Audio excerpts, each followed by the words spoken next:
Boa tarde, você que nos acompanha aqui pela TV 61. Boa tarde, bom dia, boa madrugada. Saudações a você, qualquer momento que estiver nos assistindo.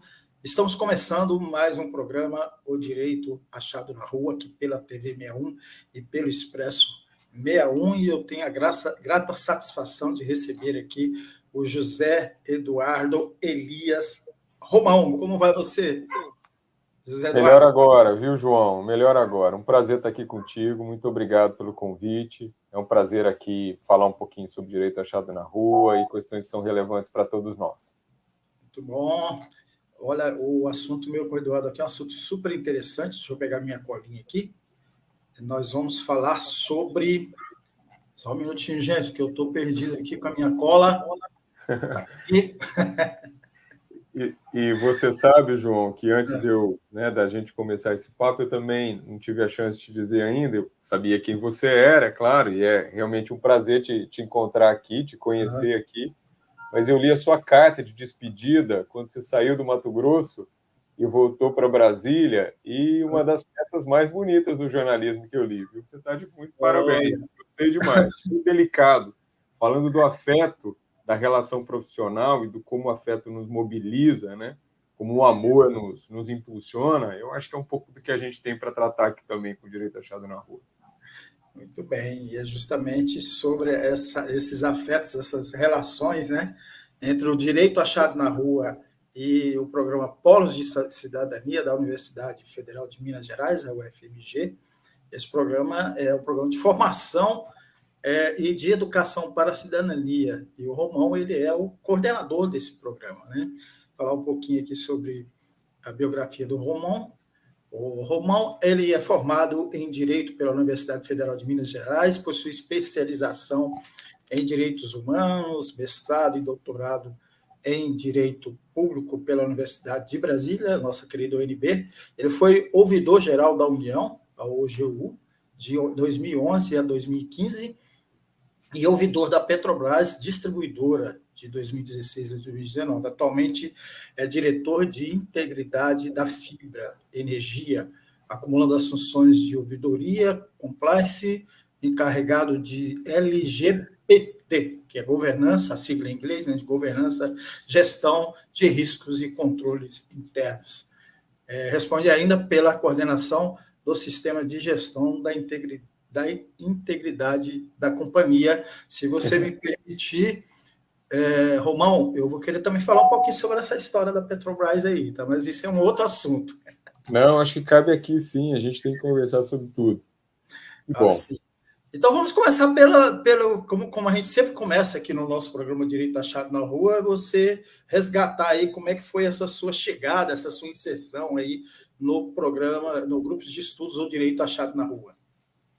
Esse é um belo encontro, né? A Universidade Federal de Minas Gerais, numa parceria em 93, 94, quando se inicia em Belo Horizonte um governo democrático popular, Patrus Ananias e depois Célio de Castro, projeto que ali ganha visibilidade também com a implantação do orçamento participativo, a prefeitura, em parceria com a universidade, sobretudo com a Faculdade de Direito, cria um projeto para promover a mobilização popular, a educação em direitos humanos e algumas iniciativas ou ações de impacto social. Então, a Advocacia Popular, dedicada a moradores de vilas e favelas, era o nome que se atribuía às comunidades, né? Populações historicamente desassistidas ou alijadas do acesso à justiça, e a moradores de rua, à época, pessoas com deficiência, sofrimento mental, é assim que se denominava, e esse projeto se cria, né, nessa parceria entre poder público, municipal e universidade, e vai beber, esse projeto se organiza, mas vai beber na fonte do direito achado na rua, que já há alguns anos existia, se organizava, né, sob a inspiração e o marco teórico, as referências teórico-intelectuais e políticas de Roberto Lira Filho, na coordenação do professor Zé Geraldo, já à época, da professora Naira Heloísa, e esse projeto que lá se forma em Minas Gerais faz, então, uma aliança, um pacto intelectual, político, um compromisso de luta com o direito achado na rua. E, nesse momento, surge O programa Polos, à época era esse o nome que ele tinha, né? Hoje chama Polos de Cidadania, mas na sua criação em 95, o programa se denominava Programa Polos Reprodutores de Cidadania, tracinho, direito achado na rua. Então é assim que eu costumo contar, que o programa Polos nasce de mãos dadas, né? Associado. É um nascimento partilhado e compartilhado com já a história do direito achado na rua, com a busca, com a compreensão do direito a partir das manifestações, das expectativas, das necessidades que a população produz nas relações diárias, cotidianas, triviais e quase sempre também de enfrentamento às ações do Estado. Então, é um pouco do lugar e da história da onde falo e, de alguma forma, espero representar, né, a história de tantas outras pessoas que, ao longo desses 30 anos, foram compondo e contribuindo com a escola do direito achado na rua e na execução, na realização de um programa em Minas Gerais, que teve, claro, ações depois articuladas, não só em Belo Horizonte, mas em todo o estado. Muito bom. E, para complementar a sua fala, eu trago aqui um comentário muito especial, que é do professor José Geraldo Souza Júnior. Ele está sempre aqui no perfil do grupo de estudos, né? Saudação a José Eduardo Elias de Souza, ele coloca entre aspas, Romão. Eu já explico. O sobrenome acrescido se justifica na especial articulação que Romão faz entre o direito achado na rua e o programa Polos, grande formulador do tema. Eu preciso explicar, João, né? O de Souza, claro, eu incorporei, e eu conto essa história, a gente falava antes, né, no movimento estudantil, da vinculação ao PCB, ou da minha compreensão sobre o direito, como uma disciplina, uma ciência, mas com compromissos, com impacto social, com a transformação da sociedade, com a realização das necessidades e a resposta às expectativas humanas, né? Esse era um vínculo forte, que é político e, graças ao direito achado na rua, intelectual. Ele vai se constituindo com a minha formação, com a minha trajetória, e hoje se estende aos meus filhos. Essa é uma força vital. E eu, por isso mesmo, faço menção à história do Trotsky, num breve texto, em homenagem, celebrando essa conexão entre o direito achado na rua, que Trotsky atribui a si mesmo esse nome, depois de ter, em 1905, recebido o auxílio de um carcereiro da prisão de Nova Odessa, da onde ele se liberta na Sibéria, e em gratidão, em reconhecimento à liberdade que esse carcereiro, em seu auxílio, lhe oferece, né, o auxílio que ele presta, traz para si o nome desse mesmo carcereiro, ou o sobrenome desse mesmo carcereiro. Eu digo que é o professor José Geraldo de Souza Júnior, a professora Miraci Barbosa de Souza Agostinho, e também ao Boaventura de Souza Santos, eu devo a minha liberdade, a minha capacidade de pensar criticamente, a minha capacidade de desempenhar algumas funções, mesmo numa empresa privatizada, mesmo em situações não muito propensas à liberdade, mas penso com autonomia em razão da formação recebida no direito achado na rua e no programa Polos de Cidadania. E por isso, não é só um grato reconhecimento, não, é um vínculo de nascimento, é aquilo que a gente traz e renova a cada geração. Então, é isso que levo, né, que porto e entrego aos meus filhos, às pessoas que convivem comigo e com as quais renovo os meus compromissos com a vida. Então, é por isso que eu sou José Eduardo Elias de Souza Romão. Essa é. Muito bom, sensacional, gostei muito dessa. Mas vamos lá, Souza Romão, por favor, vamos falar sobre o tema central aqui da nossa entrevista, que é o Polos da Cidadania. Esse programa, João, é importante que se diga, eu não sou o coordenador do programa, eu fui coordenador do programa porque a pretensão ao lado, né, ao mesmo tempo em que o programa realiza e articula extensão, pesquisa e ensino, né, para atender a algumas necessidades, para intervir no espaço público, para promover a realização e a produção de um novo direito das ruas, nas favelas, ao mesmo tempo que o projeto tem esse objetivo auspicioso, dignificante, ele também quer formar pessoas, quer formar alunos, estudantes de direito, quer contribuir com essas trajetórias. E o programa o faz nessa articulação tão cara à universidade, né, assentada, garantida, estabelecida na Constituição entre ensino, pesquisa e extensão. O programa foi se desenvolvendo a partir de 1995. Eu sou da primeira turma, há uma brincadeira, trata-se a mim, alguns dos estudantes que ingressaram naquela época como polossauro, né? Alguém muito antigo que trata. Então, é um pouco desse movimento que o programa realiza ao longo dos últimos 30 anos, no âmbito da Universidade Federal de Minas Gerais, e não só articulando ensino, pesquisa e extensão dentro do direito, mas na comunicação social, no serviço social, na sociologia, atraindo estudantes do teatro universitário, que promovem a difusão, a divulgação de algumas informações relevantes sobre o direito, com base na metodologia da participação. Esses movimentos que o programa realiza de integração dos diferentes saberes, se apropriando dos saberes populares, é certamente o seu eixo de desenvolvimento, é aquilo que pode se identificar como a constante. Então, há 30 anos, há quase 30 anos, né, de novo, ao lado do direito achado na rua, seguindo e respondendo aos mesmos princípios do direito achado na rua, que o direito não é uma manifestação do Estado tão só, e não será legítimo se o for, mas tentando conectar alguns dos princípios e pretensões constitucionais caras e relevantes à sociedade, que reafirmam o caráter e o lastro democrático do povo brasileiro, da sociedade no Brasil. Esse programa tenta produzir a legitimidade, demandar novos direitos, e assim o faz numa articulação constante, organizada, com diferentes públicos. Então, eu vou destacar, claro, a formação dos catadores, né, da Associação de Catadores de Papel e Papelão de produtos reciclados, recicláveis em Belo Horizonte. A Asmari se constituiu ali naquele espaço com o auxílio do programa Polos, né? Áreas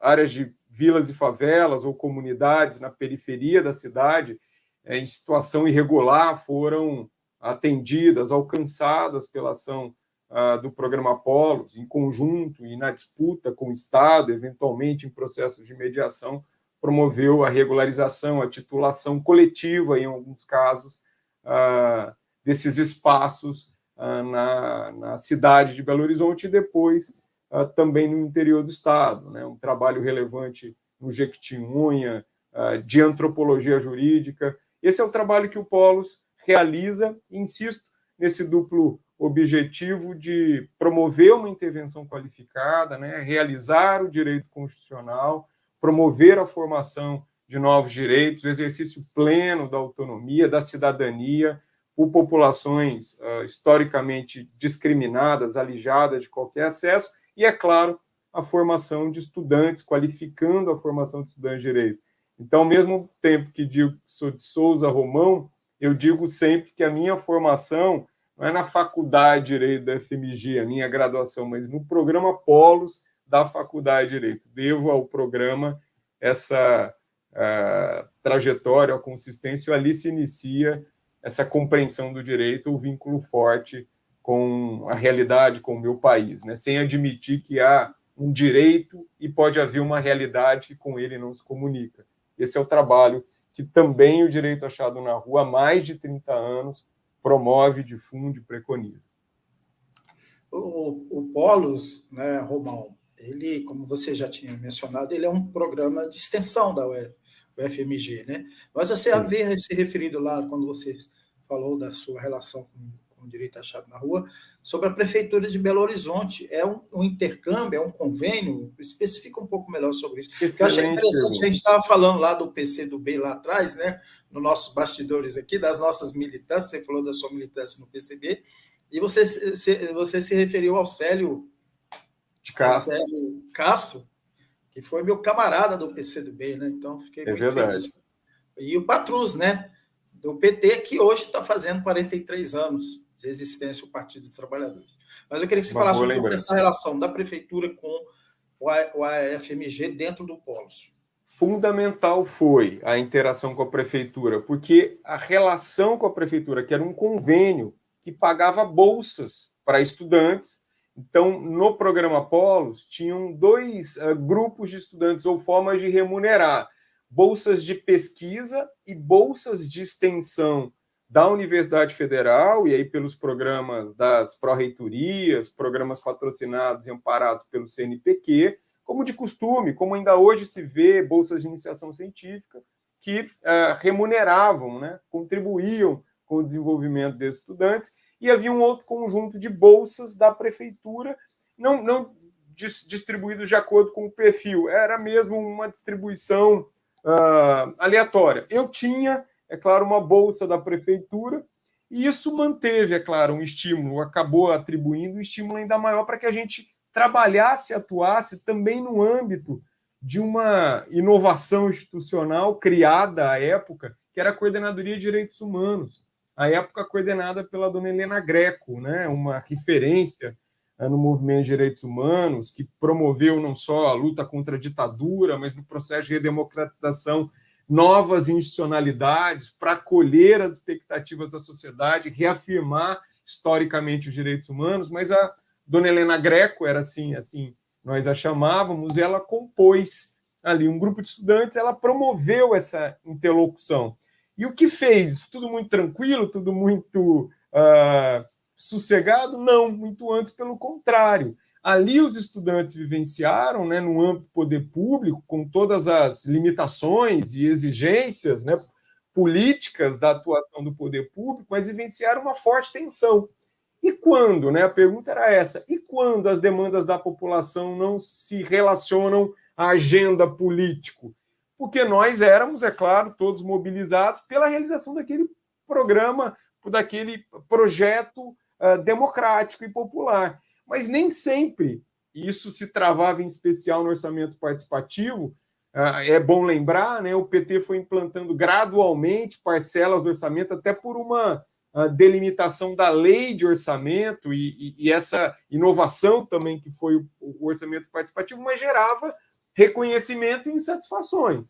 Ainda que gradual a implantação, mas as necessidades da população, eu me lembro do bairro Paulo VI, em Belo Horizonte, não tinha água. Né? Como é que você diz? Não, espera o próximo planejamento, o orçamento, quem sabe. Não, a população se mobiliza, vai para frente da prefeitura, discute, nos pressiona. E esse foi um espaço que depois foi constitutivo da minha formação, o que eu hoje chamo de mediação, né, entre os campos, essa zona cinzenta do público e nem sempre estatal.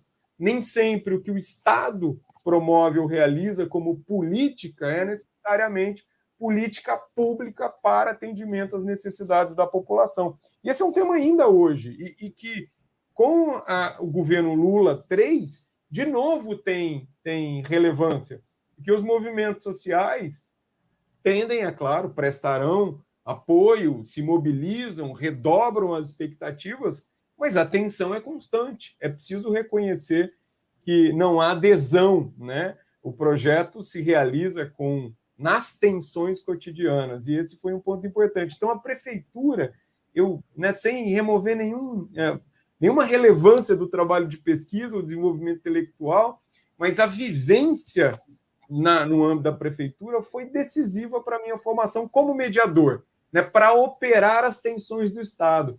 E depois, como servidor público federal, foi decisivo na interlocução que o governo Lula, depois Dilma, mantinha também sob tensão, com o sindicalismo democrático, com movimentos sociais. E é relevante para a gente poder situar e compreender claramente o nosso papel, né, nessas tensões. E foi essa a contribuição que o convênio entre universidade e prefeitura proporcionou. Você mencionou os catadores, né, os recicladores de lixo. Você se referiu à questão do orçamento participativo também, mas com certeza entre essas tensões, outros problemas urbanos, né, moradia, saúde, também as políticas públicas, né, os problemas urbanos e as políticas públicas, sempre poderia haver, né, deve ter havido alguns alguns confrontos, contradições aí entre quem financiava os advogados e quem defendia a população, né? Você viveu essa experiência aí? Total. E aqui eu não me recordava, mas enquanto você falava, e aqui presta a homenagem a um outro grande advogado, né, que também anistiado com a lei da anistia, o Zé Roberto Rezende, marido da né, a professora Beatriz Vargas, da UNB, viúva do Zé Roberto. Mas eu vou contar um episódio. Quando eu entrei na coordenadoria, então eu fui estudante, e a tendência natural dos estudantes da faculdade, no âmbito do programa, era depois se prontificar, né, ter a sua inserção profissional no âmbito dos movimentos. E num evento, num seminário nacional da população de rua, a gente assim denominava as pessoas em situação de rua, eu recebi um convite da Pastoral da Terra para ir para São Félix, e recebi um outro convite para ficar na prefeitura como assessor da Coordenadoria de Direitos Humanos, que parecia mais natural, e fiquei.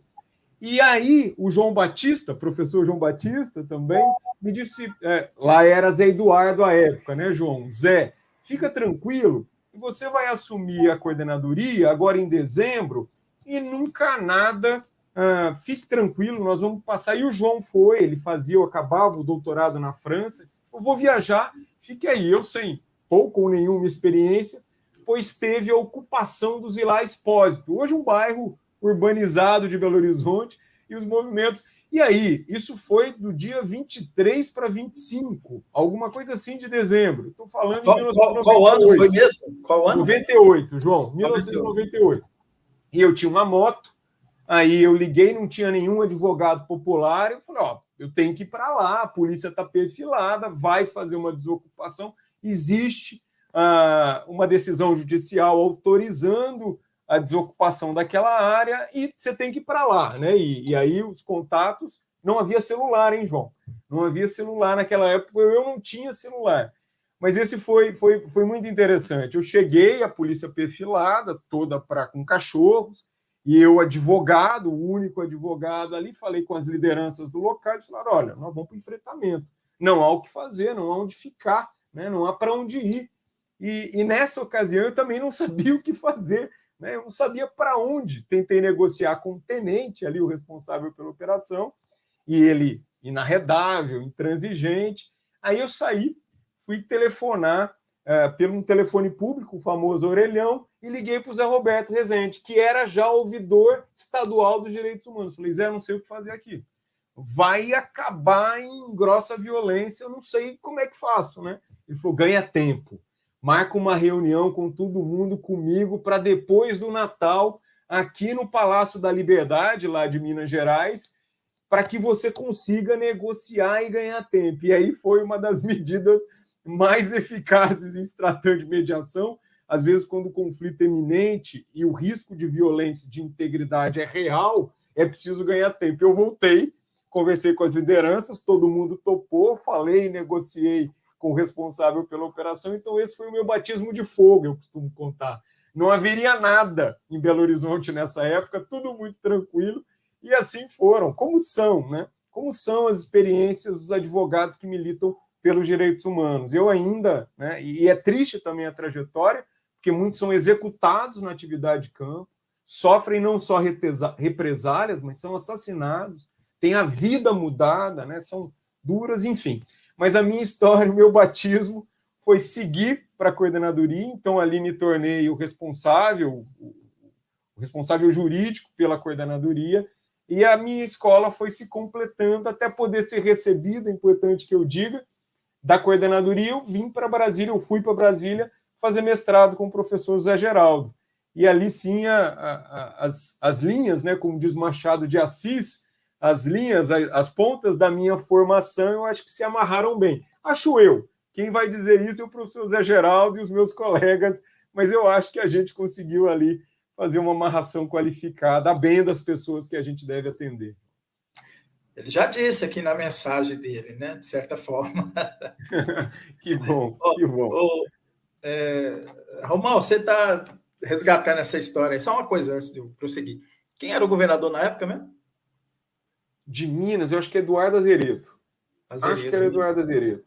Então, você traz esse resgate da sua história, fala do seu batismo aí, né?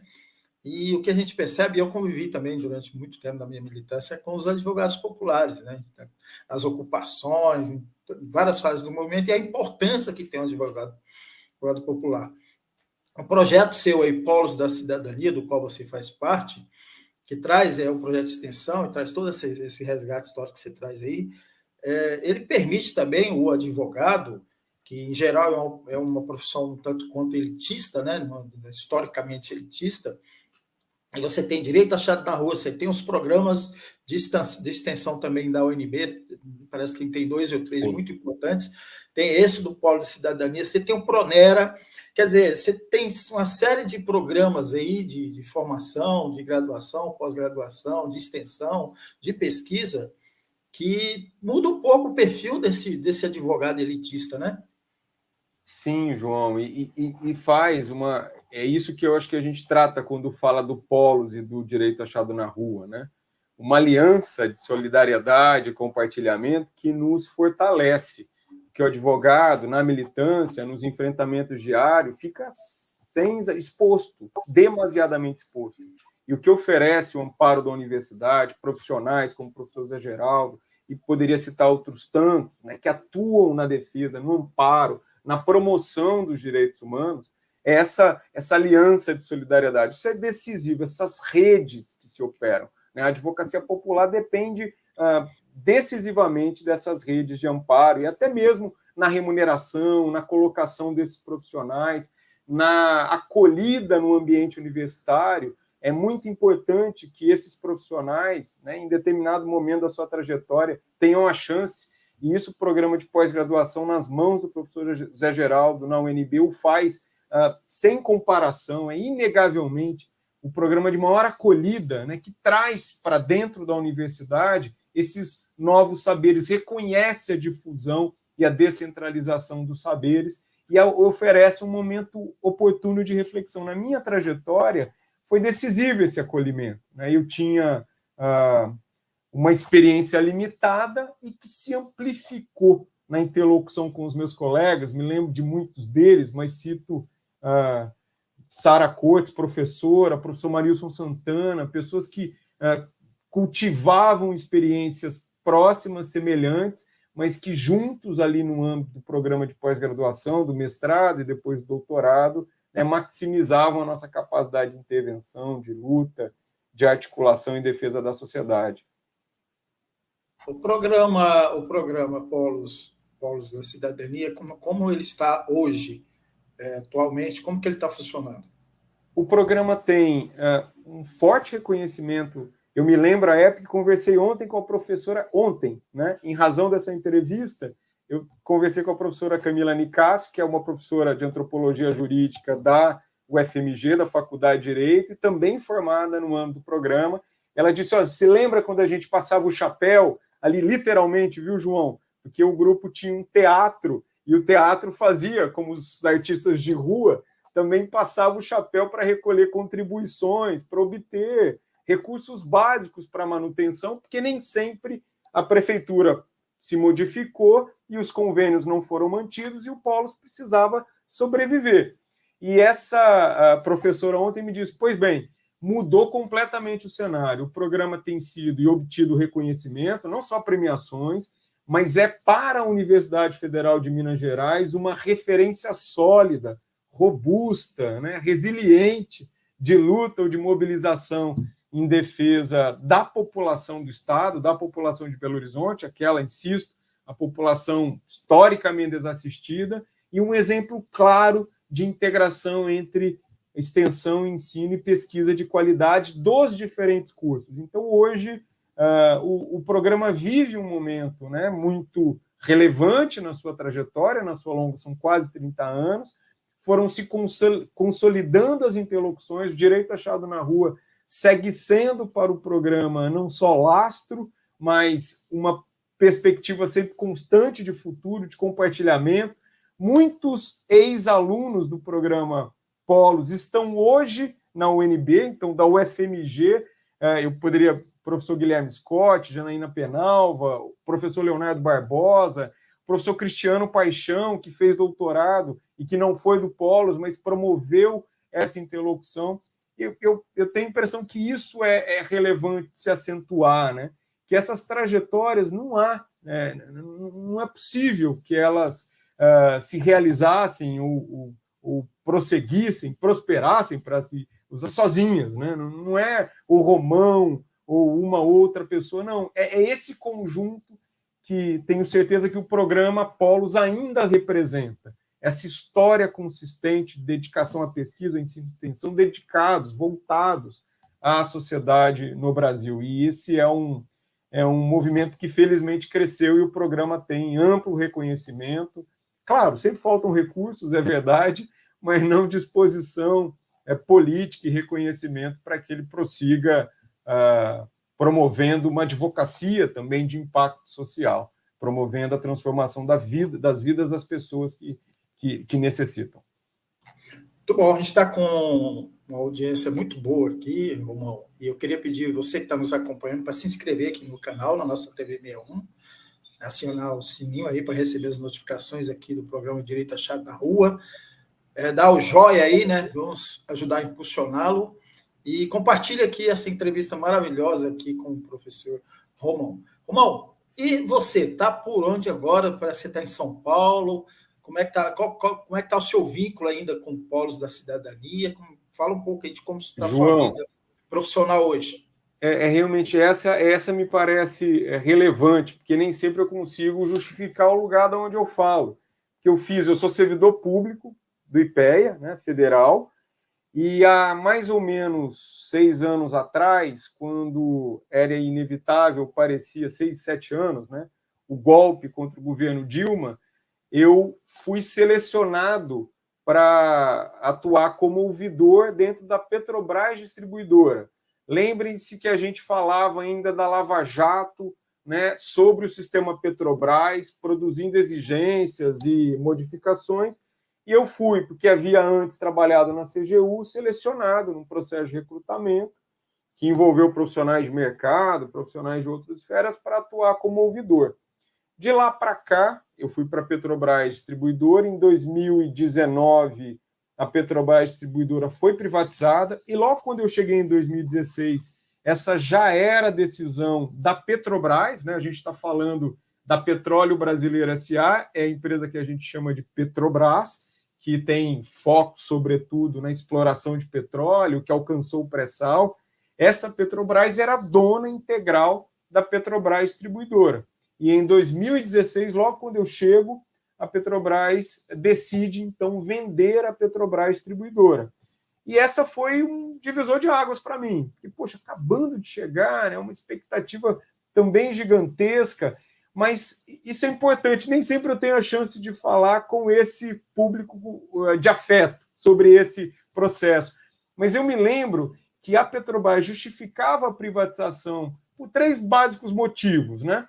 Porque não havia eficiência na empresa estatal, esse é um argumento recorrente, porque a eficiência aqui somada à agilidade na decisão, a Petrobras Distribuidora disputava mercado, ainda hoje disputa, né, como Vibra, com 2 grandes empresas, não são internacionais, mas Shell e Ipiranga, que atuam com grupos internacionais, e essa disputa era desigual, porque num mercado extremamente competitivo, muito agressivo, com problemas significativos de desvios, uma empresa estatal não teria a mesma agilidade e capacidade. A terceira razão era, eu falei de eficiência, mas eram os custos, como sempre se apresenta em relação às empresas estatais, e em alguns momentos se justifica em uma área ou outra pelo número de pessoas trabalhando. E essas 3 razões, eu falei, poxa, não, espera lá, deixa eu ver de que modo eu posso contribuir.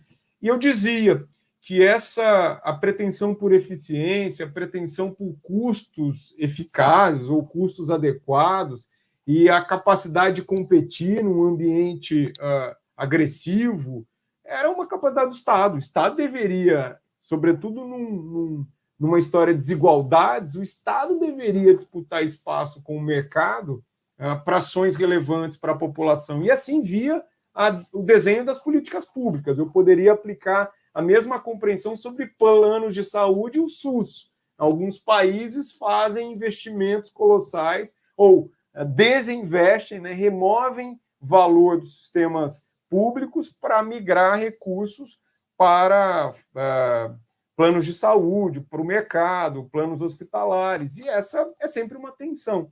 E eu entendia que era possível qualificar a empresa, e assim tentei me dedicar naquela época. A empresa, mesmo tendo tido algum êxito nas ações que realizei ali com uma pequena equipe, a empresa foi privatizada, e aí eu entro com uma licença sem vencimentos para permanecer trabalhando, não mais só como ouvidor, mas para desenhar um novo modelo de gestão de integridade. E aqui é um outro tema, mas hoje, no Brasil, quando a gente fala de integridade, é quando a gente consegue juntar ética com o chamado compliance, com gestão de risco, com controles internos, com ouvidoria, que era a minha, e com privacidade de dados. Então, foi a forma que eu também encontrei, e eu fiz e tenho tentado fazer esse trabalho. Acho que o ciclo vai se fechando também para mim, acho que vou conseguindo, de alguma forma,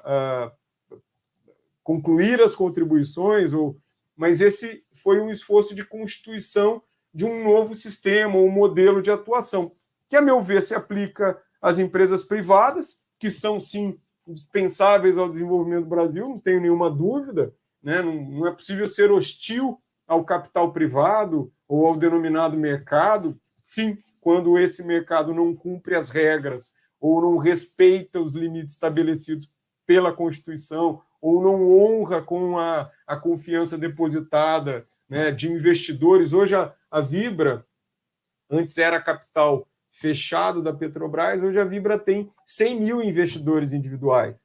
São pessoas que, como eu, você, vão lá, claro, tem um conjunto menor de investidores institucionais, investidores estrangeiros, mas tem pessoas que vão lá e vão depositar o seu futuro, a educação dos seus filhos. Então, honrar esses compromissos me parece ainda hoje honrar ou desenvolver ou justificar o desenvolvimento de um sistema de integridade.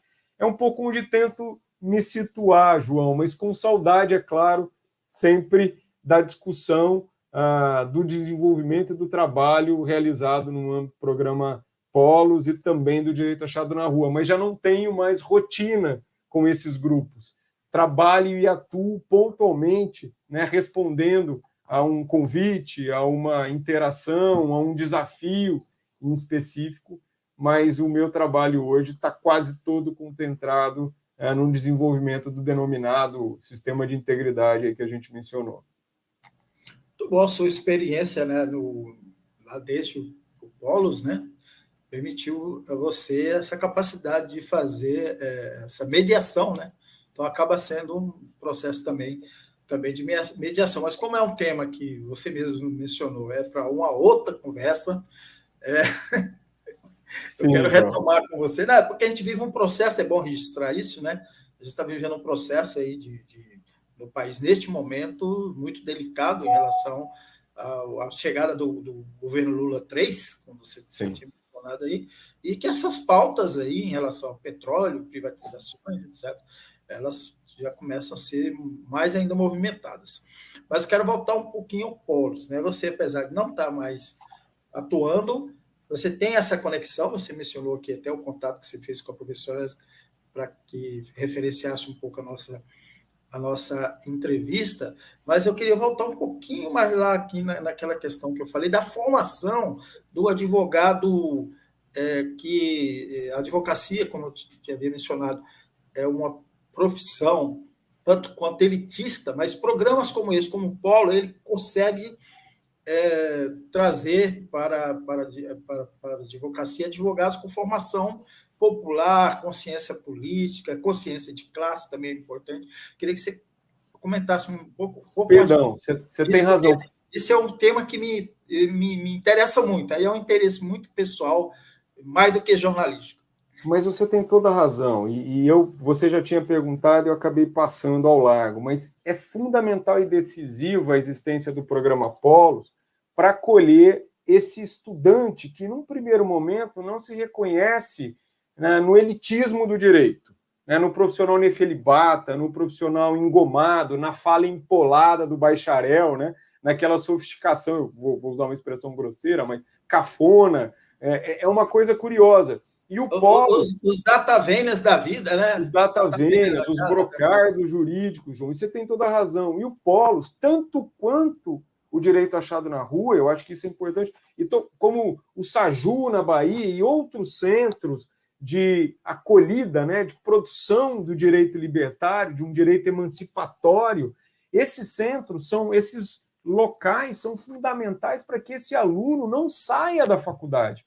E eu abro um pequeno parênteses, eu li recentemente uma matéria da Folha, declarações e depoimentos da primeira turma de alunos cotistas da USP, do Largo São Francisco, né, que foi, a USP foi promissora em tantos temas, mas neste não. Né, a UERJ foi precursora na implantação das cotas, de ações afirmativas. E essa primeira turma, que agora se forma, tinha lá um depoimento muito tocante de uma advogada, filha, os pais, eu acho que o pai, a mãe era faxineira, o pai, enfim, ninguém com formação jurídica universitária, e ela falava exatamente o que você está ponderando. Ela falou, poxa, um curso elitista, o tradicional, e do qual depende o networking, né? A gente só tem êxito, e não é êxito profissional remuneratório, mas a gente se coloca, se articula dependendo, né, desse amparo, do prestígio que o curso gera e das relações que ele produz.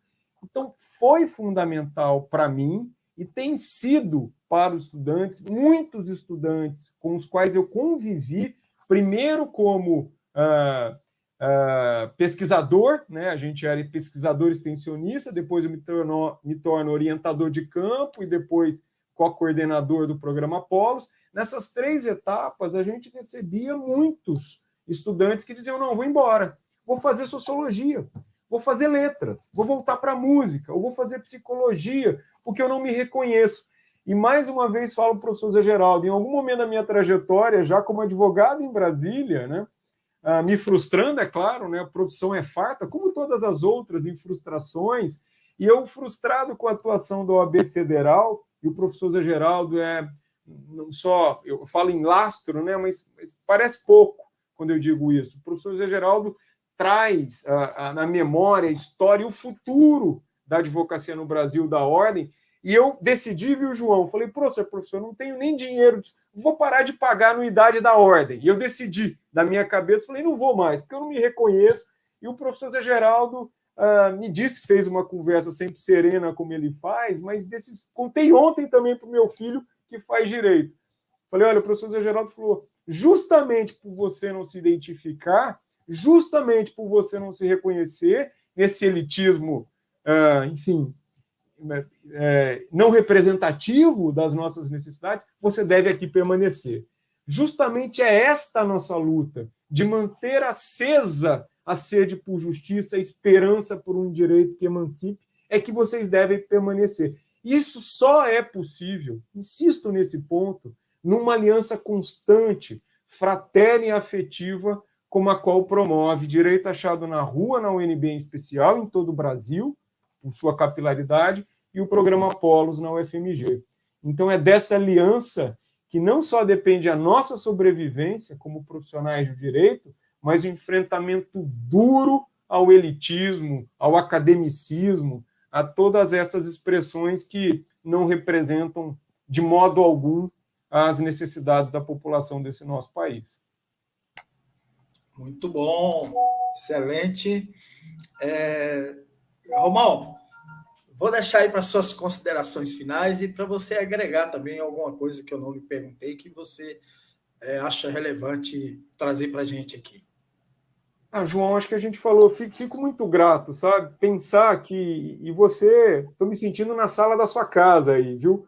Conversando contigo, você foi muito generoso, assim, da antessala até aqui, nas perguntas, me sentir e falar, né?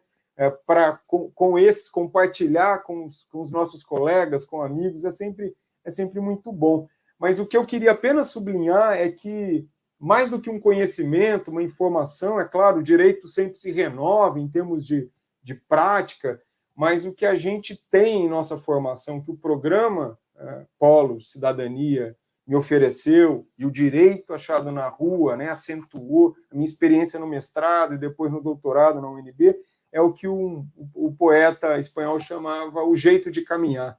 Para tudo que a gente faz, tudo que a gente toca, a cada gesto que a gente produz, né, isso foi tão importante nesses últimos anos de trevas, né, nesses últimos anos de opressão, o quanto o amor nos mobiliza, o quanto é um poder, como ele realiza o direito e a justiça, o quanto a gente precisa, mesmo nos enfrentamentos mais truculentos, né? Mas a dimensão do afeto jamais pode ser desprezada ou subjulgada, seja qual for a crueldade dos nossos opressores. Então, é esse um ponto que me parece relevante, que o jeito de caminhar, o jeito de entregar o direito, e acho que, se me permite o tempo, que falando para todo o conjunto, meu pai, sem drama, mas meu pai faleceu há pouco mais de um ano, João. E aí a minha mãe, eu recebi a certidão de óbito do meu pai, e eu fiz esse responsável pelos trâmites, né? E meu pai morreu no que um amigo nordestino, o Flávio Paiva, um jornalista cearense, ele disse, quando eu relatei ao Flávio que todos nós ficamos ao lado do meu pai, nos 2 dias finais, a gente decidiu não levá-lo para o hospital, meu pai estava segurando as nossas mãos ali, a minha, da minha mãe, da minha irmã, da família próxima. Então o Flávio disse, teu pai teve, Romão, fique tranquilo, uma boa morte. E de fato eu acredito. Mas na certidão de óbito, João, quando aparece lá causa-mortes, veio sem assistência, porque ele não foi para o hospital. E para minha mãe, então isso é o direito achado na rua pulsando, né? Isso que eu digo. Para minha mãe, essa expressão não só em nada revela o tratamento que ela ofereceu ao meu pai ao longo dos últimos 2 anos da doença, né? Mas aquele momento final, que foi para nós dignificante, para a história, para o amor e para os afetos, e também para ele, que morreu no conforto da sua casa, na cama dele, né?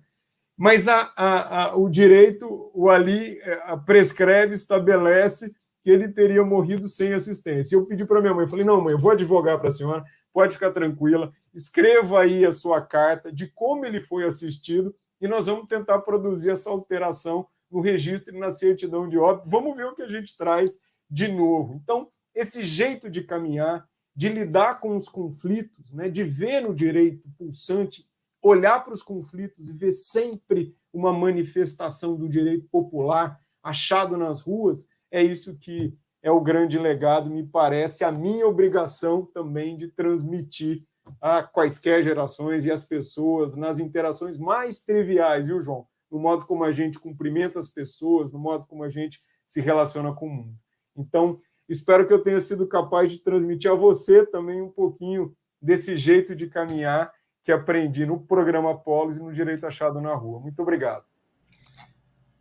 Romão, Souza Romão, você transmitiu muito mais do que isso. Você trouxe muito, como você usou a palavra várias vezes, eu vou repetir, você trouxe muito afeto, né? Você trouxe muita emoção aqui para a nossa entrevista, sinceramente.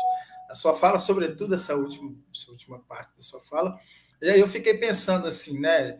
Eu sempre fiz jornalismo para sobreviver, mas eu faço jornalismo para militância, né? Então, assim, o programa Direito Achado na Rua é uma das coisas que eu tenho um maior carinho, porque aqui é uma militância naquilo que eu identifico como a busca da justiça, né? Então, aí encontrar o Polos da Cidadania com você foi uma coisa muito boa para a gente aqui, para o nosso programa, nossos espectadores, e para mim, pessoalmente, que fico ainda mais empolgado em jogar toda a minha energia profissional, pessoal, no programa que é tão importante para mim, a militância.